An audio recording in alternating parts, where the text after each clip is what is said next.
पर के बचाने की बहुत भावना रहती ना अपन को। एक चींटी जा रही हो तो अपन को कितना भाव रहता है कि अपन कितना देख के कितने सावधान हो के चलना ही चाहिए। लेकिन श्री गुरु कहते हैं कि जो तू ये पर में इतनी सावधानी रखता है कभी अपने में नहीं रख सकता। तेरे को अब मैं जीव हूँ इस तरफ तेरा ध्यान नहीं जाता। तुझे ऐसा नहीं लगता कि अरे मैं जन्मों जन्मों से अपना घात कर रहा हूँ, अपने चैतन्य स्वरूप को नहीं पहचान रहा हूँ, ये कितनी बड़ी हिंसा में करे जा रहा हूँ, इस तरफ ध्यान नहीं जाता। जरा सा किसी ने बता दिया इस खाने में दोष है, छोड़ दिया, अरे साहब जी मरेंगे मैं नहीं, अच्छी बात है छोड़ दो। लेकिन एक अंदर में खुद जीव हूँ और मैं अपने जीव स्वरूप को नहीं पहचानता, मैं अपनी आत्मा को आज तक नहीं पहचानता, ये सबसे बड़ा पाप है दुनिया का। इससे बड़ा पाप दुनिया का कोई दूसरा नहीं है। तो तू इस पाप को तो छोड़ता नहीं। कई लोगों की क्या मान्यता है, मैं ऐसा फील करता हूँ, कई लोगों की मान्यता ऐसी है कि हम त्याग व्रत करते करते, शरीर को क्रश करते करते हमें मोक्ष मिल जाएगा। अब वो ये मान्यता के कारण वो जबरदस्ती शरीर को सुखोते हैं, व्रत पालते हैं, नियम लेते हैं। उन्हें आत्मा से कोई लेना देना नहीं, उन्हें वेद ज्ञान से कोई लेना देना नहीं, उन्हें कर्ता कर्म से कोई लेना देना नहीं, उन्हें आत्मा ही से कुछ लेना बस ये। और ये छोटा मोटा तबका नहीं है, इस मान्यता के इस दुनिया में 90% लोग हैं। कौन सी मान्यता के सुनील जी, कौन सी मान्यता के? इस मान्यता के कि तुम देह को क्रश करते जाओ और कैसे भी करके व्रत पालते जाओ, नियम लेते जाओ, कुछ नहीं होता, पालोगे सब निभ जाएंगे। समझ में आया? धीरे धीरे आदत पड़ जाएगी, 15 दिन तो कष्ट होगा, इन 16वें दिन एकदम सही हो जाएगा। अब वो ऐसे कष्टों से ऐसे पार करके हिसाब इससे मिलेगा क्या कि यही मोक्ष दे जाएगा तुम्हें? स्वर्ग तो ले ही जाएगा, और कालांतर में जो संयम की भावना है तुम्हारी, त्याग व्रत की भावना है, ये तुम्हें मोक्ष भी ले जाएगी। अब मुझे बताओ, जिसमें आत्मा ही नहीं आया, जिसमें ग्रहण करने की बात ही नहीं आई, केवल त्याग त्याग करने की बात आई है, उससे जीव मोक्ष कैसे चला जाए? और फिर देखो उसमें तर्क भी है, युक्ति भी है, आगम का प्रमाण भी है कि चलो हमने तुम्हारी बात बड़ी कर दी, मान ली तुम्हारी बात, ठीक है। तो फिर इसी आगम में, इन्हीं शास्त्रों में क्यों लिखा है कि ये जीव अनंत बार मुनि बना? इस जीव ने इतने पिछी कमंडल लिए कि सुमेरु पर्वत जितना ढेर लग जाए, ये फिर क्यों लिखा? अनंत बार इस जीव ने 11 अंग 9 पूर्व का ज्ञान किया, अनंत बार 28 मूल गुणों का ऐसा द्रव्य लिंग धारण किया कि कोई नमक है ना, स्किन निकाल के क्यों वो नमक भर दे, मिर्ची भर दे, तो भी जिसकी आंख की कोर लाल ना हो, जिसके मुंह से उफ ना निकले, ऐसी तुमने कठिन साधना करी है। और ऐसा नहीं लिखा कि एक आध बार करी है, अनंत बार करी है, तो भी तुझे मुक्ति की प्राप्ति नहीं हुई, शास्त्र कहते, मैं नहीं कहता। उसको महाराज उसका कारण बताओ। सो फिर कहता है आत्मज्ञान रहित होने के कारण। तो फिर बात वहीं आ गई। फिर यही तो हम कह रहे हैं। और हम क्या कह रहे थे?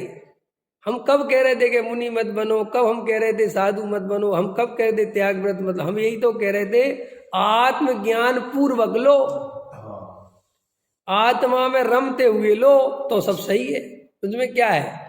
लेकिन अगर आत्म स्वरूप का ही विरोध करोगे, अपने स्वरूप को जानोगे नहीं, स्वाध्याय नहीं करोगे, पढ़ोगे खाली त्याग त्याग त्याग, तो त्याग करने से मोक्ष मिलता तो मोक्ष जाना कठिन नहीं था। फिर तो बहुत सरल था। क्या था मोक्ष जाने में? कोई पंच इंद्रिय के विषय भोग छोड़ना इतना कठिन नहीं है कि हम उसे मोक्ष के लिए छोड़ नहीं सकते, घबराना नहीं। लेकिन उनके छोड़ने से नहीं मिलता है, वो साथ में ग्रहण करना चाहिए। बोलो, मैं अभी कह रहा हूं, मुझे कह दो कोई 4 दिन भोजन छोड़ दो, तुम्हें आत्मा मिल जाए, मैं अभी छोड़ दूं, बोलो 6 दिन छोड़ देंगे, 10 दिन छोड़ देंगे, बोलो लो गारंटी लो तुम। लेकिन बाद में तुम अभी हमें नहीं मिलेगा तो हम शरीर को क्रश करते आएंगे, फिर कहोगे कोई बात नहीं कोई बात। फिर क्या है? फिर तुम्हारी फिर बाद में दम कहाँ है? या तो दम लो ना कि भाई ऐसा करोगे तो मिल जाएगा। देखो गौतम बुद्ध की कहानी है। गौतम बुद्ध को आत्मज्ञान था नहीं, जैन परंपरा से उनका परिचय नहीं था, स्वरूप की खबर थी नहीं, वह वैराग्य था, एक मुक्ति की चाह थी, वह वैराग्य था। तो वैराग्य था तो कुछ जानते नहीं थे कि भाई करना क्या है। ये तो समझ में आ गया कि संसार असार है, ये तो उनको आ गया। और इतनी ज्यादा उनको क्षणभंगुरता भाषित हुई कि अपनी पत्नी यशोधरा को और अपने बेटे राहुल को सोता हुआ छोड़ के चले गए। समझ में आया कि नहीं? बिल्कुल रात के 2 बजे चले गए और भटकने लगे, जंगल जंगल में गुरुओं की तलाश करने लगे। तो उनकी पूरी आत्मकथा पढ़ो आप, उनको कितने प्रकार के गुरु मिले, कितने प्रकार के उनने क्रिया कांड करे, थक गए भाई साहब। एक गुरु मिला उनको, एक गौतम बुद्ध की फोटो है, किसी ने कभी हड्डी निकली हुई जैसे अपने श्रीमद जी की है ना, ऐसे गौतम बुद्ध की भी एक फोटो है जिसमें बिल्कुल उनके हाड़ मांस निकल गए, बिल्कुल एकदम पसलियां निकल गई। तो गौतम बुद्ध ने, किसी ने कहा ये मंत्र पढ़ो, तो भैया कहा 3 दिन पढ़ना और उठना नहीं, तो मंत्र ही पढ़ते रहे। जिसने जो बताया बिल्कुल बहुत ईमानदारी से, क्योंकि बहुत लगन थी उनको अंदर कि मुझे तो भैया इस संसार से निकलना है, मुझे नहीं रहना इस संसार। तो लगन तो बहुत थी। अब लेकिन लगन बहुत हो और गलत मार्ग बतावे तो लगन करे क्या? समझ में आएगा नहीं? लगन तो है, रुचि तो है, लेकिन गलत गलत मार्ग मिलता है। तो हम के उनके गुरु, एक गुरु मिले, उनने कहा देखो तुम हष्ट पुष्ट हो बढ़िया, तुम्हें शरीर को क्रश करना चाहिए, इसलिए तुम्हें अनुभव आत्मा नहीं मिलती, तुम्हें परमात्मा नहीं मिलता। उनने कहा अच्छा ये बात है क्या? तो उनने रोटी पानी छोड़ दी भैया। समझ में आएगी नहीं आया? और बिल्कुल इतना शरीर क्रश कर लिया कि आप कल्पना, वो घबरा गया वो गुरु महाराज, ये तो करे ही जा रहा। करे बोले आप चिंता मत करो, आखिरी सांस तक छोड़ देंगे। लेकिन 3 महीने में मिले कुछ नहीं। कोई बोले साहब आत्मा अभी भी नहीं मिल रहा, और कितना क्रश करना है, अब तो बिल्कुल हम मरने की स्थिति में आ गए। तो उसने एकदम हाथ जोड़ लिए उस गुरु ने कि सच्ची बात बताऊं मुझे कुछ पता नहीं। क्या कहा कि हमें तुम्हारी दशा अब देखी नहीं जाती, और हमने तो ऐसे ही पढ़ू के बोल दिया था, सुन के, हमें भैया कुछ नहीं पता। तब उनको ऐसा भाव आया कि अरे लगता है इस जगत में कोई आत्मा के बारे में जानते ही नहीं। समझ में आया? तो फिर वो एक नदी, जो नदी थी ना, नदी, तो नदी पार कर रहे थे। तो वो नदी इतनी चरासी नदी, आदमी समझ लो ऐसे ही चला जाए, लेकिन वो उस नदी में ही बहने लगी, क्योंकि शरीर में ताकत ही नहीं बची थी।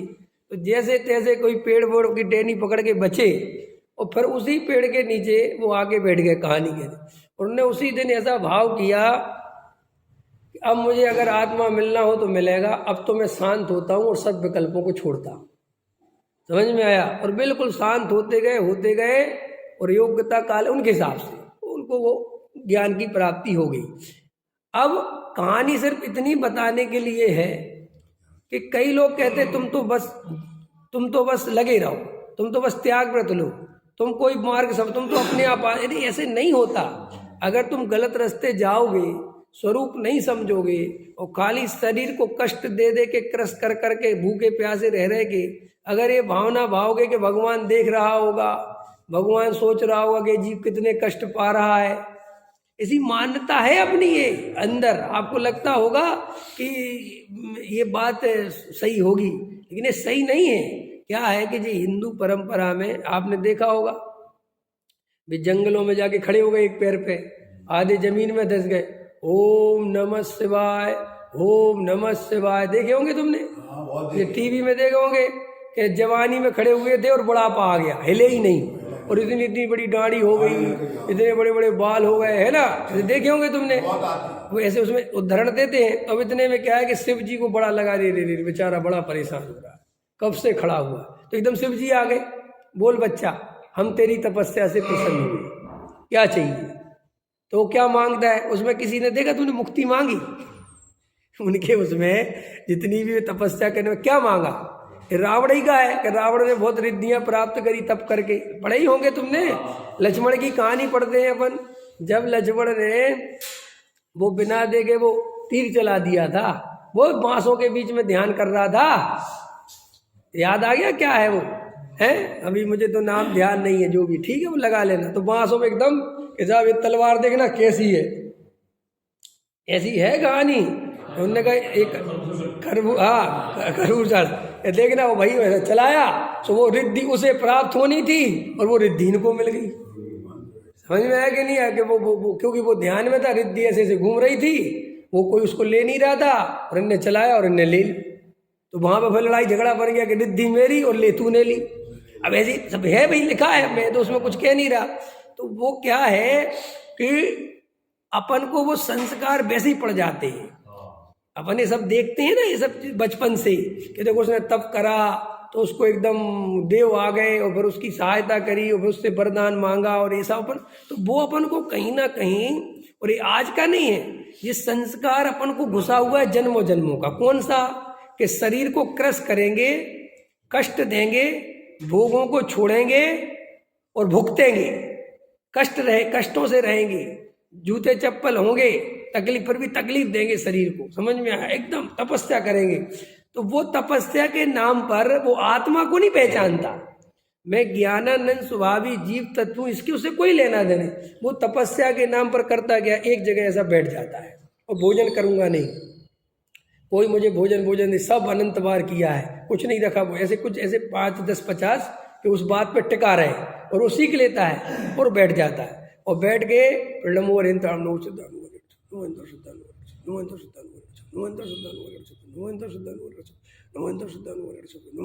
ऐसे एकदम लगन लगा लेता है। उड़वोकार मंत्र किया, कोई भी मंत्र जिसके जो है वो उसको लगा रहता है। तो इससे क्या होता है इससे क्या होता है वो बता रहा हूं मैं। क्या होता है, लगातार ऐसी लगन लगाने से और सब चीजों को भूल जाने से, उड़वोकार मंत्र वही मंत्र, तो क्या होता है, कई प्रकार के शुभ भाव हो जाते हैं, माने शुभ भावों का बंद हो जाता है। और कभी कभी उस चक्कर में कुछ देव वगैरह भी कुछ रिद्धियां दे दें, कुछ ऐसा हो जाए, कोई ऐसी बड़ी आश्चर्य की बात नहीं है। या कुछ टाइप की एकाग्रता से कुछ इस टाइप की बातें ख्याल में आने लगती हैं, कुछ ज्ञान विशेष होने लगता है, लेकिन वास्तव में इसका आत्मा से कोई संबंध नहीं है। ये तो तुमने एकाग्रता करी, ये करा, तो अब क्या होता है, और ये भी रेयर बता रहा हूं, मतलब वो नहीं समझना। वो तो अब वो ऐसे क्रश करके वो उपवास कर करके वो ऐसा मानता है कि कहीं ना कहीं भगवान अंदर से सोच रहा होगा कि बहुत लगा और वो मुझे मुक्ति दिलवा। अब ये वो अपन को लगता है अब कि ऐसा हमारा तो नहीं है, लेकिन वो शरीर को क्रश जबरदस्ती करना और आत्मा की तरफ ध्यान नहीं देना, वो किस बात की निशानी है? हाँ बराबर, वही मान्यता कि हमारा भगवान भला कर देगा, हमें भगवान मुक्ति दे देगा, पर जो भी है, मैंने वो अपन को इस वीतरागी मार्ग में भी आकर वो भी छूटा नहीं है। हमें अभी भी ये समझ में नहीं आया है कि एक द्रव्य दूसरे द्रव्य का कर्ता धर्ता नहीं है। अभी भी हमें ये समझ में नहीं आया कि जब शरीर और आत्मा बिल्कुल ही भिन्न भिन्न है, तो ये शरीर को क्रश करने से आत्मा का भला कैसे हो जाएगा? ख्याल में आएगी? देखो, आत्मा का तो बुरा होता है उपयोग रूपी संपदा बर्बाद करने से। क्या? अब एक साधु महाराज है, उदाहरण दे रहा हूं, या कोई भी है, पंडित महाराज, जो भी लेना हो, अब उसने क्या किया, उपवास कर लिया, आज रोटी छोड़ दी और दिन भर वो पर के कार्यों में लगा रहा। समझ में आया कि नहीं आया? पर के कार्य में माने कोई साधु महाराज है तो धर्मशाला में अपने शिष्यों में बातचीत में, इसमें उसमें, ये करो वो करो, भक्ति करो, ये करो, इसमें लगा रहा। अब उसने रोटी नहीं खाई, और कोई और है सामान्य गृहस्थ, तो अपनी दुकान पे चले गए और आज हमने हरी नहीं खाई, आज हमने रोटी नहीं। तो वे क्या सोचते हैं कि ये तप है। अब श्री गुरु कहते ठीक है, हमने मान लिया तुम्हारा तप हो गया, लेकिन अब इससे आत्मा को फायदा कैसे हुआ? क्यों? कि तुमने आत्मा की तरफ तो देखा ही नहीं बिल्कुल दिन भर। तुमने जो उपयोग रूप बचाया ना कि भाई व्रत क्यों करना था, इसलिए तो करना था कि भोजन करने में जो अपना समय जाता है और भोजन करने के बाद जो आलस आता है, हम इन दोनों चीजों से बच जाएंगे, और बच जाएंगे तो हम अपने उपयोग को आत्मा में ले जाएंगे। यही तो है उसका रीजन। लेकिन तुम्हें जब आत्मा का स्वरूप ही पता नहीं है तो तुम उपयोग उसमें ले कैसे जाओगे? समझ में आया कि नहीं है? और वास्तव में ये है कि जब देखो, हम लोगों को, जो हम स्वाध्याय करने वाले हैं, जो पक्के दिगंबर हैं, हम लोगों को किसी से प्रभावित होने की जरूरत नहीं है। देखो, दुनिया में नाना प्रकार के लोग घूम रहे हैं और वे कोई कठिन तपस्या कर रहा है, कोई कुछ कर रहा है या कर रहा है, अथवा जिनने की है, जिनके पास गुरु नहीं थे। अब जैसे मान चलो गुरुदेव थे, अब गुरुदेव बहुत भटकते रहे तत्व के चक्कर में, क्योंकि भैया श्वेतांबर मत में जन्म ले लिया, कोई वहां ढंग का बताने वाला पढ़ाने वाला था नहीं, और वे जैसे जैसे उनको क्रिया समझ में आई करते रहे उस मत के अनुसार। देखना मेरी बात, अब वो भटकते रहे, जो हुआ, फिर उनको एक समझदार मिला, फिर उनने वो जंगल में जाके पढ़ा, जो कुछ करा, तो क्यों ऐसी मुक्ति में ऐसी आत्मा मिलता है तुम्हारे हिसाब से? तुम इस हिसाब से क्या कांची स्वामी को आदर्श बना सकते हो क्या? सुनना मेरी बात में क्या गहराई से कहना चाहता हूं कि नहीं साहब जंगल में जा, अरे तो भैया उनकी व्यवस्था, उनकी अवस्था, हिसाब किताब ही अलग था। हमने कौन सा श्वेतांबर मत में जन्म लिया जो हम इतने परेशान हो गए? हमें तो भाग्य से सही बात सहज ही मिल गई। अब वो गौतम बुद्ध भटक रहे थे तो मैं भी भटकूं? जी घर में बैठे आत्मा नहीं मिलता जी, एक से एक महापुरुषों की कहानी पढ़ लो। मैं कल रात को श्रीमद जी का भी पढ़ रहा था, तो मैंने उसमें सब विचार कर रहा था कि ये सब लिखा है, देखता हूँ तो सब लोगों के दिमाग में क्या हो जाता है कि आपने किसी महापुरुष की चीज पढ़ी और आपको लगता है देखो जी आत्मा के लिए कितने भटके, कितनी ने मेहनत करी, कितना त्याग लिया, कितना। अरे भैया उस अवस्था का भी विचार करो कि वे किन परिस्थितियों में थे। उन्हें कोई सच्ची आत्मा का स्वरूप समझ में बताने वाला नहीं मिल रहा था, उनको खोज खुद ही करनी थी, उनको कोई सदगुरु नहीं मिल रहा था। समझ में आया? भटक रहे थे, कोई कहीं भटका रहा था, कोई कहीं भटका रहा था, कोई कहीं भटका रहा था। अब लेकिन मैं देखो एक बात किसी ने कही, हाँ किसी ने क्या कही, मेरे बेटे ने कही। मेरे बेटे से एक दिन मैंने कहा बेटे मैंने बहुत कष्ट झेले बेटे, बहुत परेशानियां देखी हैं और तुम थोड़ा समझा करो, ऐसे नहीं होता, कोई चीज़ दिलाने की बात के बेटे। तो उसने क्या कहा, उसका जवाब सुनो कि अब आपने झेली तो मैं क्या करूं और मैं क्यों झेलूं? आप समझ आए थे वो क्या कहना चाहता है कि आपके पिताजी इतने बढ़िया नहीं थे तो आपको झेलनी पड़ी, मेरे पिताजी तो बहुत बढ़िया है, मैं क्यों झेलूं? नहीं उसका लॉजिक सही है कि नहीं? बोल कि साहब मैंने साहब बेटे मैंने 2 रुपए से पेन कभी महंगा खरीदे ही नहीं, और बेटे तू 30 रुपए वाला, 40 रुपए वाला, 50 रुपए वाला मांगता है, मुझे तो बिल्कुल पसंद नहीं आता। तो उसने कहा पापा आप अपनी छोड़ो, अभी हमारी देखो, तुम पे है ना 50। मैंने कहा है तो फिर सोचो, अब तुम्हारे पापा में 2 ही थे तो फिर 2 वाला दिलाते थे। मैंने वो एक उदाहरण इसलिए दे रहा हूँ कि आपको ये समझना चाहिए कि भाई किसकी क्या परिस्थिति रही तो उसी परिस्थिति में आत्मा मिलता है, ये बात नहीं है। अगर बाहुबली पे बेले चढ़ गई और भरत जी अंतर्मुख में केवल ज्ञान लेके चले गए, इससे कोई फर्क नहीं पड़ता। फर्क पड़ता है क्या? अजय एक बात बताओ, अभी बाहुबली जो है वे भी सिद्ध भगवान है और भरत जी भी सिद्ध भगवान है, तो क्यों ऊपर लोग, ऊपर के जो भगवान होंगे वो आपस में कहते होंगे बाहुबली तुमने तो बड़ी मेहनत करी मोक्ष आने में, लेकिन ये भरत जी बहुत सही निकला है, देखो वहां भी खूब भोगते रहे और अंत तो केवल ज्ञान लेके भी आ गए। ऐसा होता होगा वहां? या बाहुबली नंबर 1 के भगवान है और भरत जी नंबर 2 के भगवान? अरे भाई जैन धर्म में ये नहीं देखा जाता कि तुम पे बेले चढ़ गई, कि तुमने 1000 उपवास करे, कि तुम 1 साल तप करते रहे, कि 1000 साल तप करते रहे। जैन धर्म तो ये देखता है कि अंतर्मुहूर्त आत्मा में जब रमोगे मोक्ष हो जाएगा, चाहे वो तुम घर में बैठे रम जाओ, चाहे जंगल में रम जाओ, चाहे बेले चढ़ा के चढ़ जाओ। अगर तुम्हारे अंदर राग रहेगा तो नहीं होगा मोक्ष, पक्की तक कदम बात। समझ में आया? कोई का ऐसा भी आया, कल उसमें आया था कि साहब नग्न दिगंबर साधु होकर ही मोक्ष होता है, दिगंबर मुनिराज हुए बिना मोक्ष नहीं होता। तो आत्मा में हम कपड़े पहने पहने रम जाए तो क्या दिक्कत है?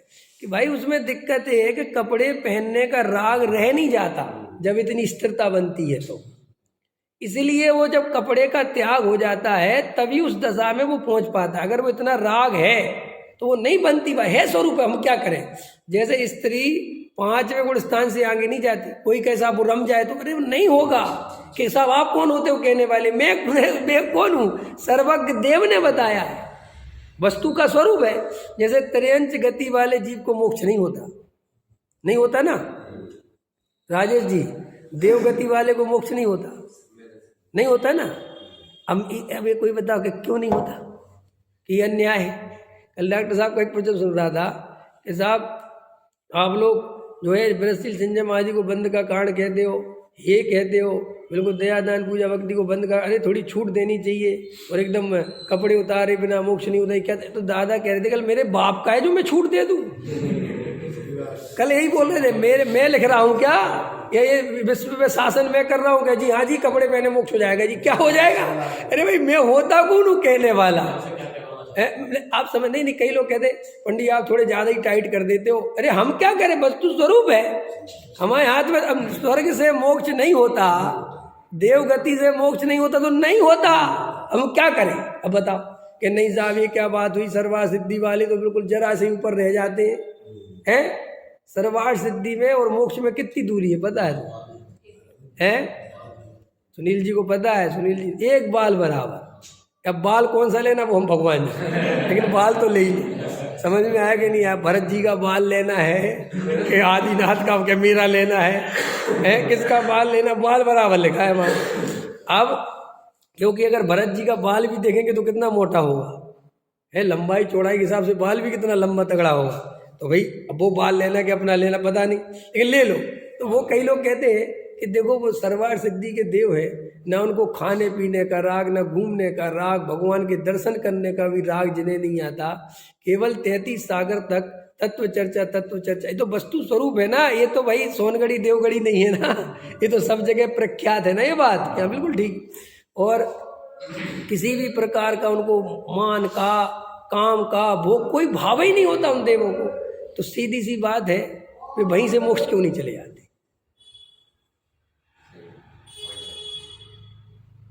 और तुम कहोगे कि शरीर तो उनका तो हमसे कई गुना बढ़िया शरीर होता है, जिसमें मल मूत्र नहीं होते, खून मज्जा नहीं होते, वो शरीर बड़ी है, वो शरीर बढ़िया है कि ये शरीर बढ़िया है जिसमें रोगों की खान है, जिसमें मल मूत्र है, सब है? ऐसा गंदा शरीर, इससे तो मोक्ष होता है।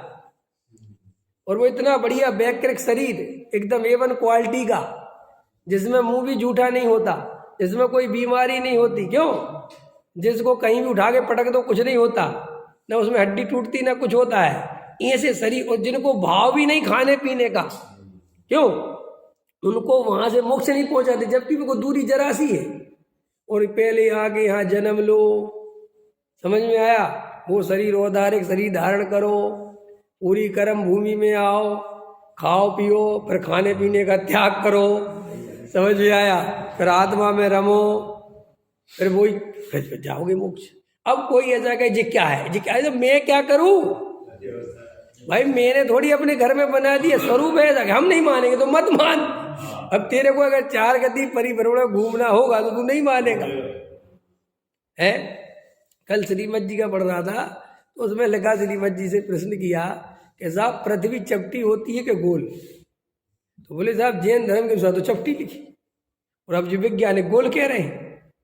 तो उनने अच्छा जवाब दिया, उनने कहा ये बता चपटी होगी तो तू क्या कर लेगा, और गोल होगी तो क्या कर लेगा? पहले ही बता। अगर गोल होगी और तू मानता है चपटी तो तेरा मोक्ष रुक जाएगा, और अगर चपटी होगी और तू मान ले गोल तो क्या मोक्ष रुक जाएगा? इससे कोई प्रयोजन है? इससे तो कोई प्रयोजन है नहीं, क्योंकि तो आप प्रयोजन भूत है।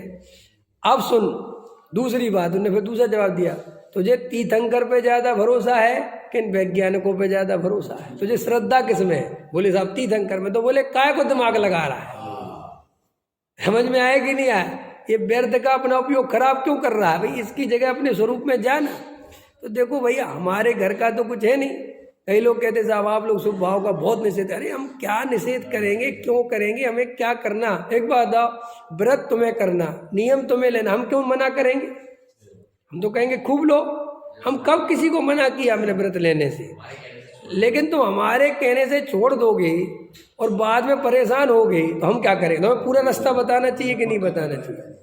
है कि साहब मुझे यहाँ से जबलपुर जाना है। हाँ बिल्कुल जाओ, निजामुद्दीन जाओ, गाड़ी जाती है, चले। ठीक है जी। भैया सुनो तो पूरी, क्या हम नहीं सुननी? कि भैया वहाँ कौन सी गाड़ी में बैठना ये तो समझ लो। कह रहे नहीं वो तो खड़ी होगी, कोई सी में बैठ जाएगा। तो भैया जबलपुर नहीं पहुँचोगे, कहीं और ही पहुँचोगे। और तमिलनाडु में पहुँच गए और वहाँ कुछ ना भाषा समझ में आएगी ना कुछ समझ में आएगी, और पैसा तुम पे 20 ही रुपये है। ऐसे ही श्री गुरु कहते भैया जल्दबाजी मत करो। हम तुमसे ये नहीं कहते कि हमको एक बार बताओ कोई हमारे मुनिराज बन जाए, हमें कोई दिक्कत नहीं, बन जाओ ना भैया, बढ़िया बात है ना, बननी चाहिए। हम खुद ही सोचते हैं कि मुनिराज ही बनना चाहिए, लेकिन अब मुनिराज बनने की शक्ति नहीं है। वैसा हमें द्रव्य क्षेत्र काल भाव हमारी रमणता स्वरूप की नहीं दिख रही, तो हम कैसे बन जाएं बताओ। अब तुम कहोगे ठगने के लिए बन जाओ तो फिर बन जाते हैं, सही गलत कह रहे क्या?